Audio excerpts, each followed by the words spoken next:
নমস্কার বন্ধুরা, আমার খাবার ঘরে সবাইকে স্বাগত। আজ নিয়ে এসেছি আমি মটনের হালকা ঝোল করব।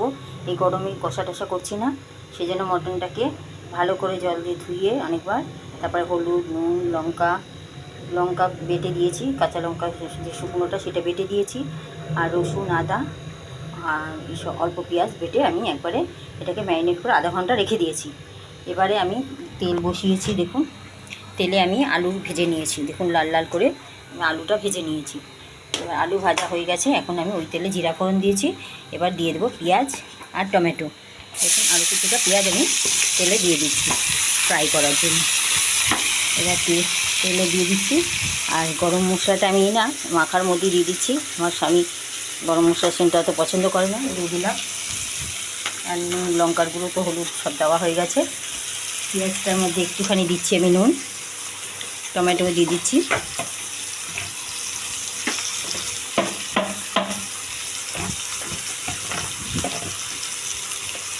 এদিকে চাটনি বসিয়ে দিয়েছি। আজকে তো জামাই ষষ্ঠী, বুঝতেই পারছেন, অনেক রকম আইটেম হয় সব বাড়িতে।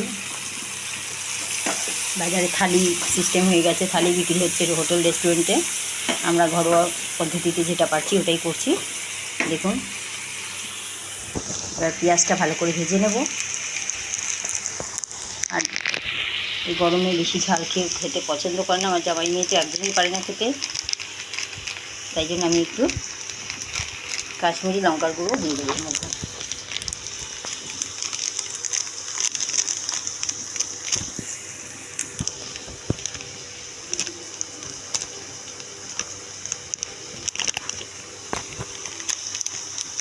কিছুটা কাশ্মীরি লঙ্কার গুঁড়ো দিয়ে আমি এটাকে কষিয়ে নেব। পেঁয়াজটা ভাজা হোক, তারপরে আমি মাটনটা দিয়ে দেবো। মাটন দিয়ে আমি ঢেকে ঢেকে অল্প অল্প করে কষাবো, কষিয়ে কুকারে সিটি দেবো।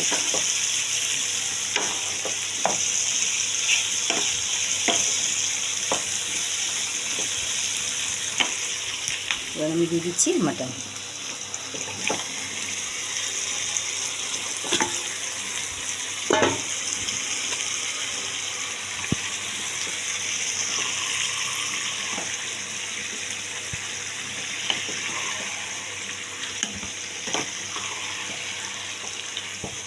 খুব ভালো করে কষাতে হবে,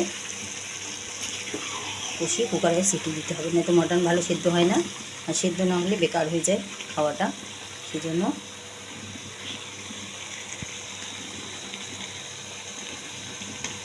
এখন অল্প সময় ঢাকা দিয়ে মিডিয়াম আছে আমি মাংসটা রেডি করবো। দেখুন একটু ঢাকা দিয়ে কম আঁচ করে, মিডিয়াম পুরো আঁচটা কম করে দিয়েছি, দিয়ে আমি ফিরে আসছি। দেখুন বন্ধুরা, মাটনটা আমার কষানো হয়ে গেছে, কুকারে দিয়েছি। এবারে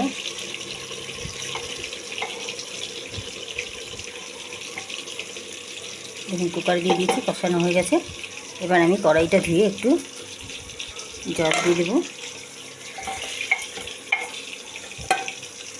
দিয়ে 3-4টে সিটি দেবো। ব্যাস আমার একটু হালকা ঝোল করবো, আর একটু জল দেবো আমি। দেখুন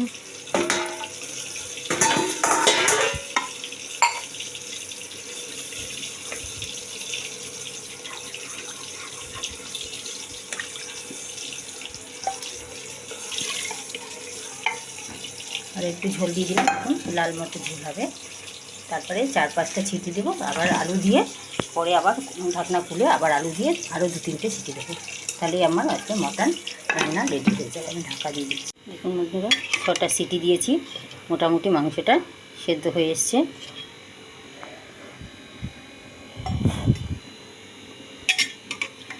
দেখুন কীরকম হালকা পাতলা ঝোল হয়েছে, দেখুন একদম পাতলা, কোনো অসুবিধে হবে না, খেলে পরে কষ্ট হবে না।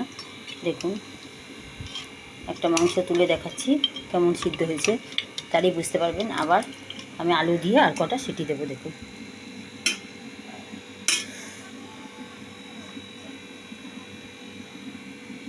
আর একটু সিটি দিলেই হয়ে যাবে, আলু দিয়ে আর 2-3টে সিটি দেবো, ব্যাস মাটনটা আমার রেডি হয়ে যাবে। আলু দিয়ে দিলাম,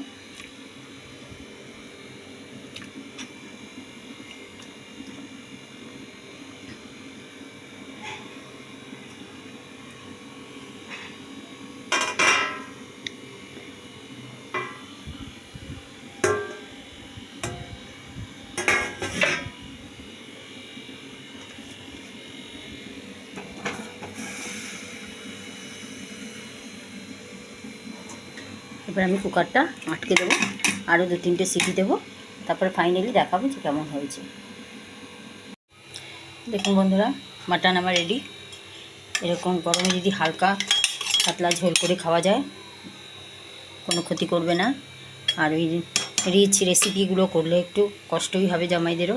জামাই বলেছে একদম কিছু করবে না, ডাল ভাত ভাজা করে রাখো, কিন্তু তবুও তো সেরকমভাবে করা যায় না।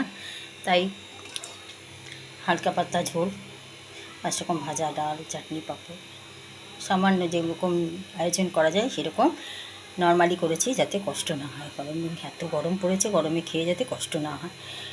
দেখুন এরকমভাবে বানানোটা আপনাদের কেমন লাগলো। যদি ভিডিওটি ভালো লাগে লাইক শেয়ার করবেন অবশ্যই। আর চ্যানেলে নতুন হলে চ্যানেলটি সাবস্ক্রাইব করবেন, নতুন নতুন রান্না পৌঁছে যাবে।